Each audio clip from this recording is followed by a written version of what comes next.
What are you doing? What are you doing? I know it's Nightwish. You want Nightwish.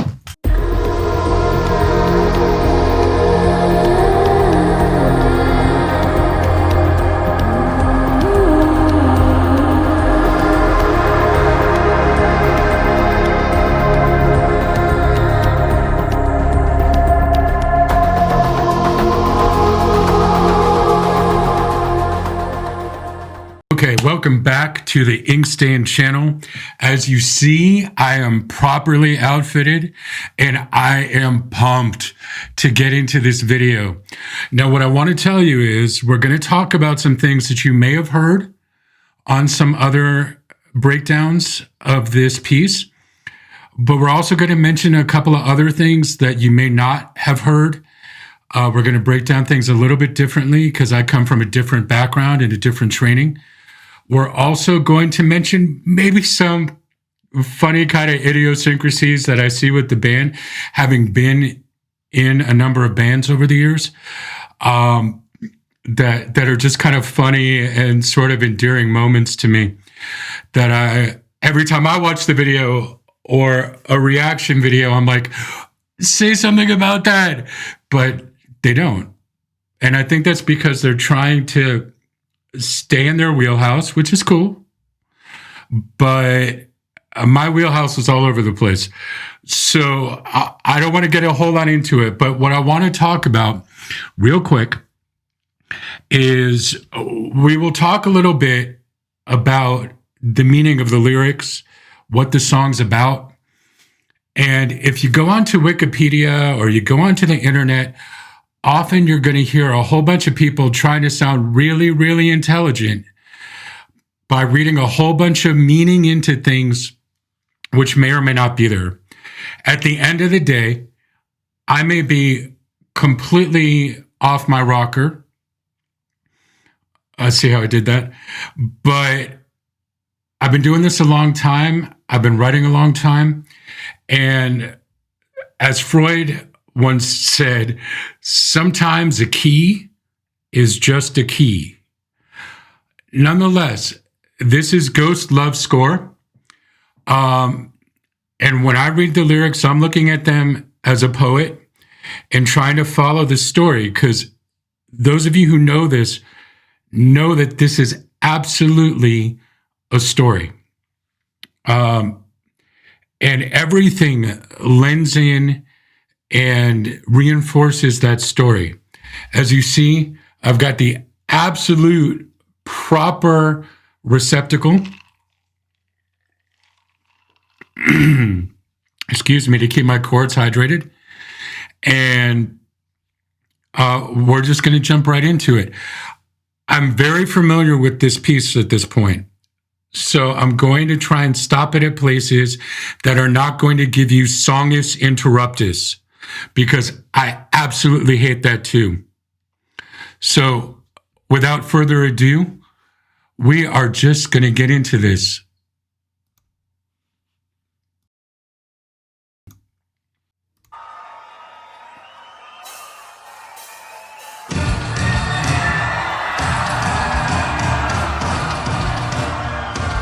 Gotta pump it up a little more than that.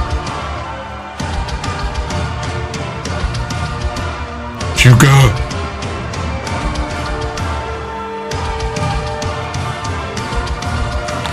Now, if you don't understand that this already sounds like Pirates of the Caribbean, I can't help you.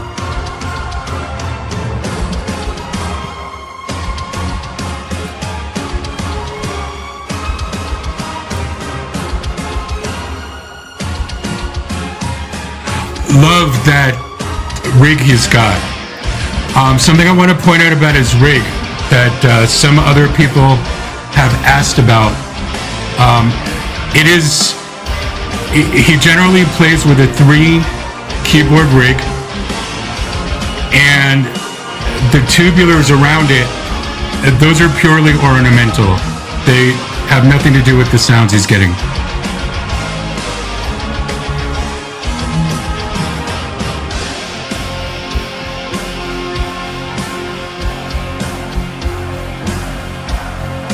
There she is.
Okay, so we're about to get, I will go back to give us the transition, but a couple of things I want to talk about here right quick. First of all, can we talk about Empu? The man is incredible, but look at it, he's always happy. And he's like, yeah, y'all got this, she got this, we're good. I just killed my beer. I need to get another one.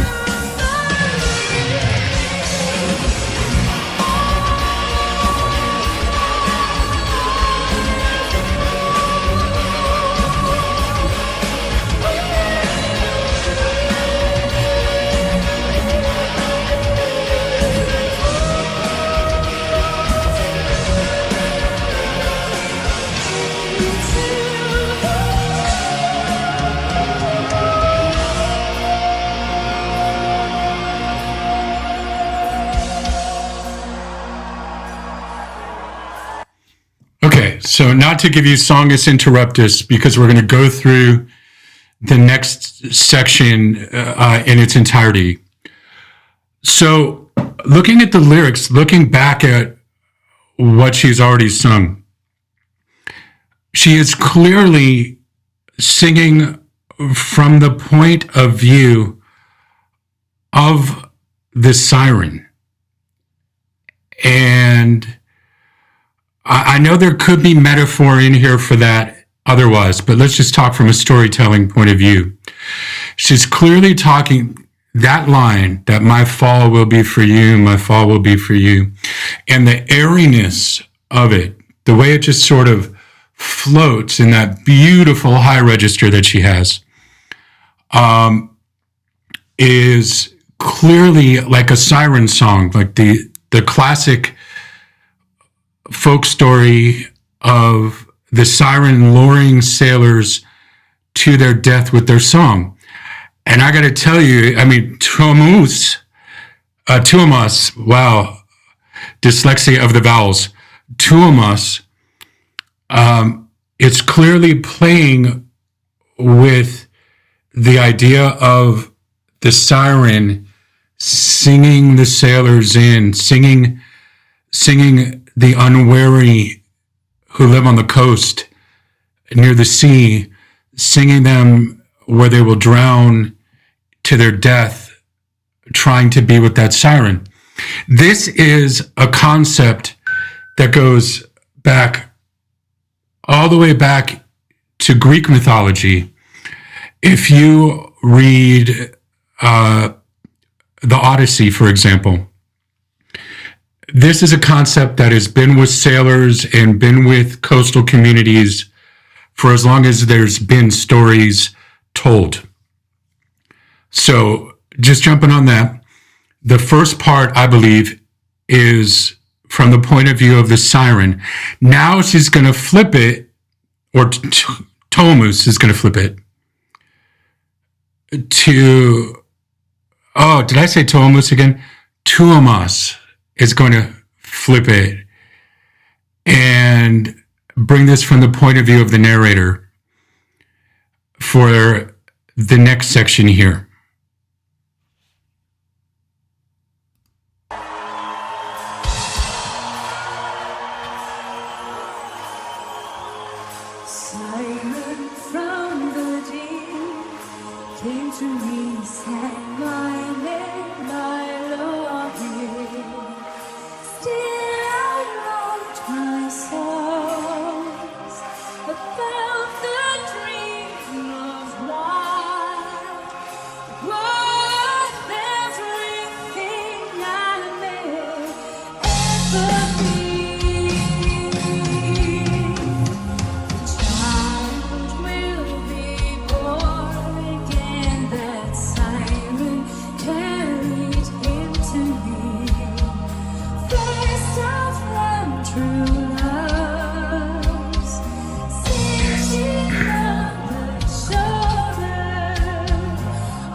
And of course, Empu has such beautiful economy of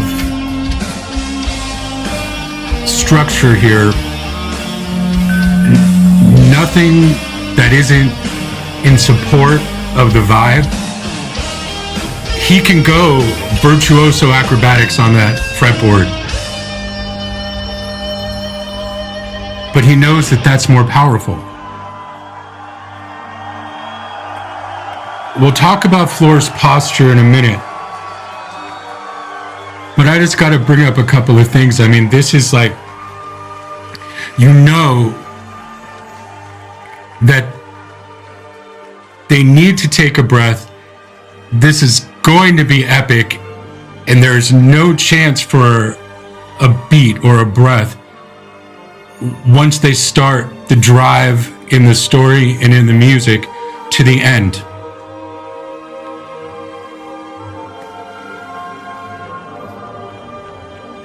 Now let's see if this is what I'm thinking it is. I mean, and that audience is there for it. 82,000 strong, there for it. And if one day I can bliss out the way that this young lady was blissing out, that'll be a happy day. Now Juke is gonna get in there and he's like, all right, let me strap myself in, because we're gonna go.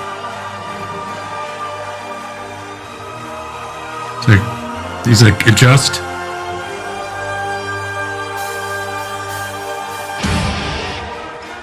And she's so on it. Boom. Up. Up.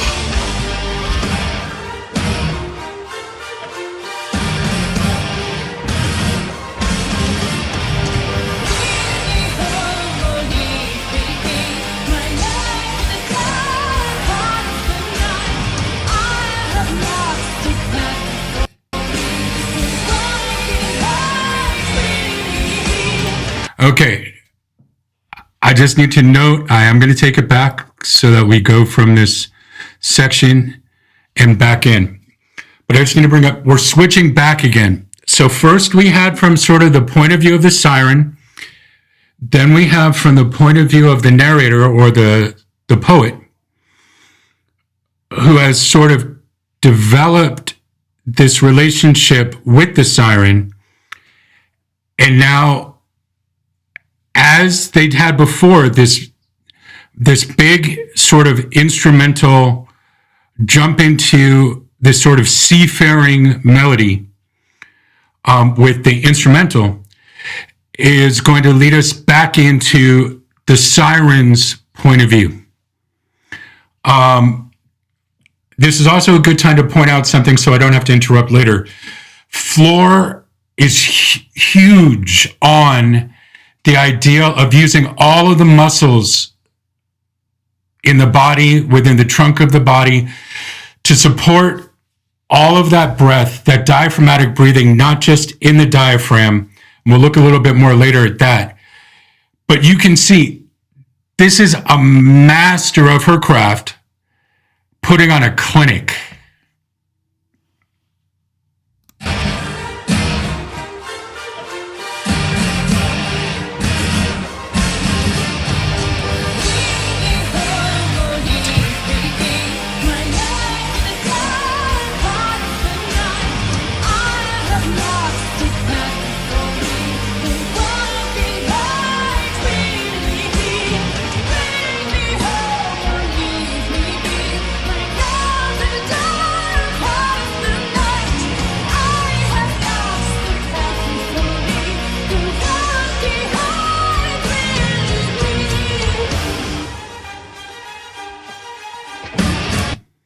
Okay, I got to apologize here.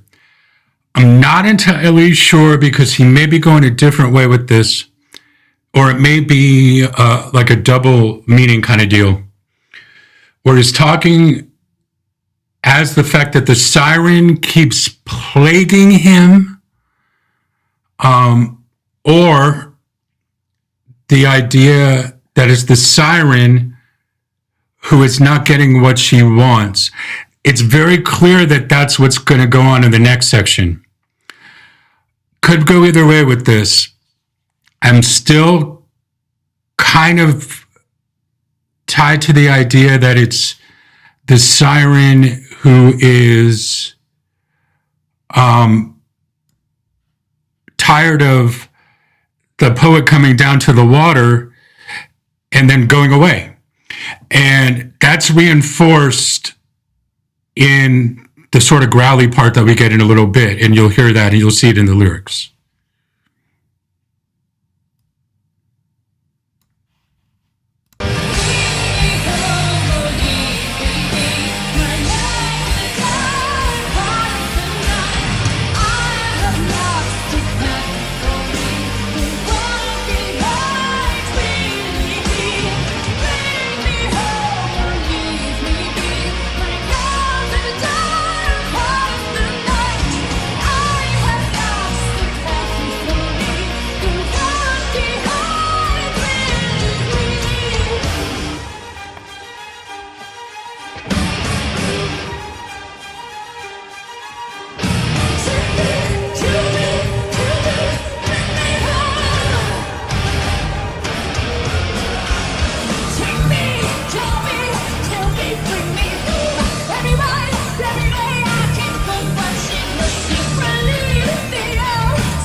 That hair, though.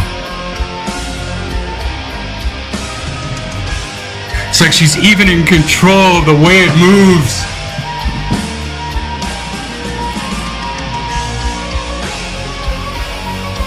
We're going to talk more about the way she's moving here in a minute, but I don't want to interrupt the song.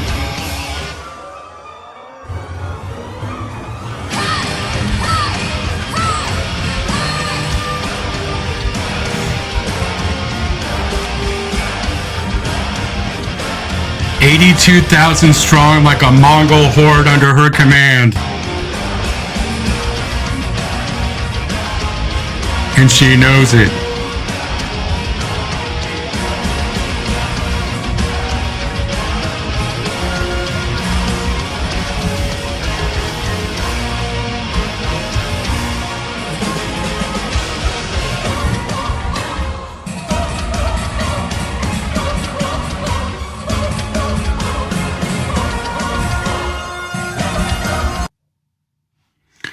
Okay, it's just, we're going to go back to that. But I want to show you something about how she's moving. There we go. All right. So I was getting some weird feedback sound there for a minute too. All right. So this is okay. I had a mentor, of the guy who trained me to be a voice coach. He always used to talk about this idea, so funny as it sounds, breathe through your anus. In other words, centered all the way down to the very bottom of your core being. And also, you take in the breath that you need to complete the phrase, whether you're singing or whether you are speaking. And what Flora does here is something often referred to as splats. I'm not thrilled with that terminology, but it's something some of you might be familiar with. She's going to have the phrase, she's going to remain very supported, and then when she finishes the phrase, she's going to let go of all of that musculature. She's going to let go of the musculature and open up. And you'll see her stomach just sort of bounce. And that is her breathing apparatus, the musculature, the diaphragm, opening up to take in the air for the next phrase. This is why Flora's phrasing is so beautiful, because it's all based on her understanding the meaning of what's going on and taking in the breath to support the ideas. In speech language pathology, they refer to that as breath groups. In textual analysis, we refer to it as thought groups. And in this regard, Flora is just beyond a level of understanding of the material she's singing. The other thing is when she moves, despite the fact that she's had all of that support, all of that great muscle support, she is remaining relaxed. Remember, having a relaxed physical body is what is going to allow you to use your whole tool. So she's using that strength, and otherwise she's keeping limber. I do not know, and I wouldn't presume to say that Flora is purposely doing that movement, which is incredibly sensual on its own. I wouldn't presume to say that she does so much of that to stay limber so that her muscles can remain in her control and don't give her, any static as she's trying to control what she's doing. But either way, her movement is showing such a complete relaxation in the trunk of her body and lending itself to power and strength and compression in the trunk of her body when she's looking to do that, to provide the support for her whole apparatus. And there it is right there.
Okay, another moment.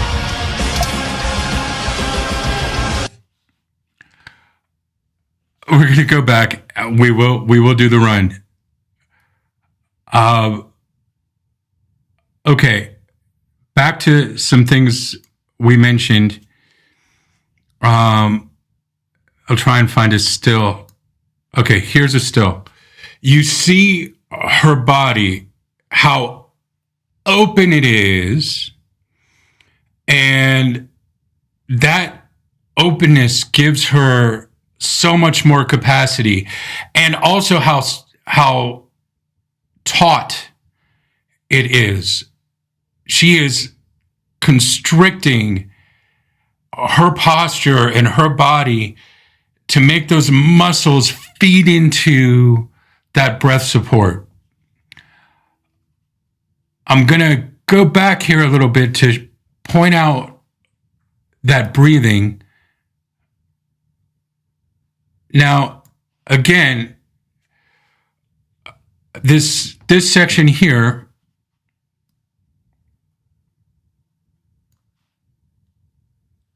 that Redeem Me into Childhood section, I believe that is switching back into the poet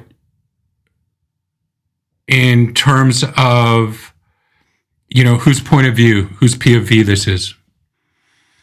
And then we go back into, obviously, the siren song, which we had at the beginning, and she leads that into this sense of desperation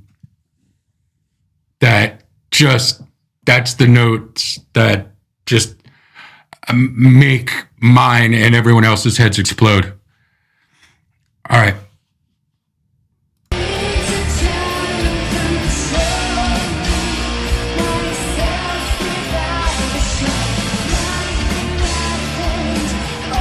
Okay, watch her stomach. Right before she goes up, it's gonna splat. There we go.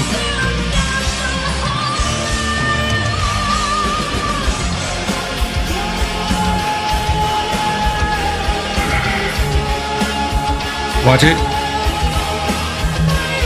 There it goes.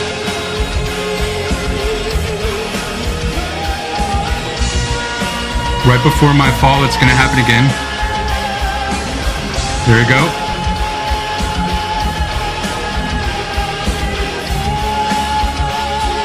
It's gonna happen again.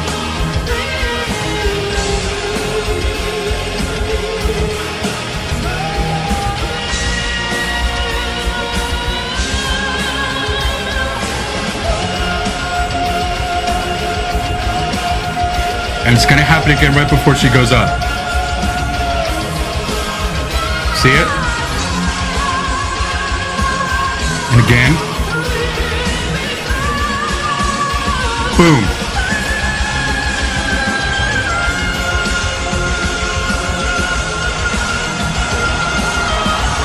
Oh, every time, chills.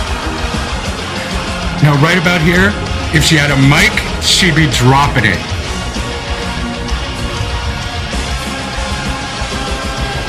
And now she's just having a good time. Well earned.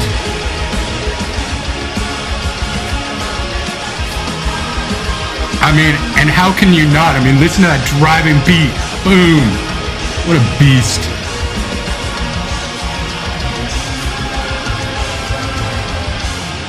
And she's so on it. Now, I'm sure there's a click track going on there, but just, she's so into it. She comes back on a bound beat, give Juka some love, and boom. And she knows, I look at it, she's like, oh my God.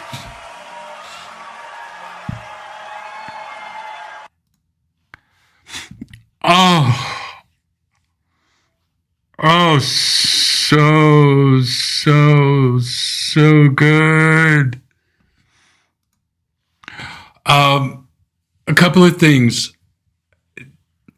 You know, I hope I didn't stop. Wow, I can't even speak.